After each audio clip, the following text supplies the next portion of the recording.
Maswera sei muri Zimbabwe. Welcome to our channel Zim Confessions and Deep Secrets.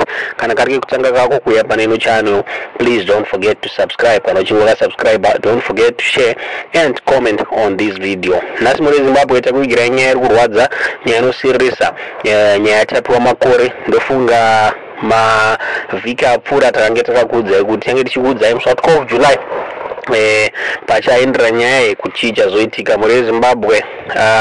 Tafadzwa shamba natapiwa makore senior havazowana mutongo wavo muzuva ranhasi muri Zimbabwe, ende judge vati izvonizvo mutongo vapiwa varume vaviri ava vapiwa mutongo werufu muri Zimbabwe.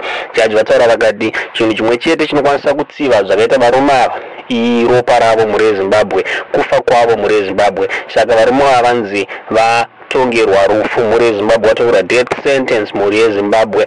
Inyaya ingakamirwa navanhu vese muri Zimbabwe, nyaya yatapiwa makore. Asi chikurwadza panyaya ichi ndechekuti hapana kunge pawanikwa, havana kunge vataura kwavakaisa musoro muri Zimbabwe, izvo havana kufungura n'anga yakatengesera musoro uyu muri Zimbabwe. Muri Zimbabwe inyaya iri kurwadza, nyaya iri kusirisa, zvinova zvinhu zvarwadza. Amai vatapiwa, maitapiwa varwadziwa muri Zimbabwe kuti kunyange zvazvo mutongo werufu wapiwa pavarume vanga vachida kuzivawo kwanga kwakaiswa musoro wemwana wavo muri Zimbabwe. Inyaya inorwadza, nyaya inosirisa muri Zimbabwe. Chitiudzei zvamuri kufunga pamusoro penyaya mucomment section muri Zimbabwe, pamusoro pemutongo wapiwa varume vava vari vaviri.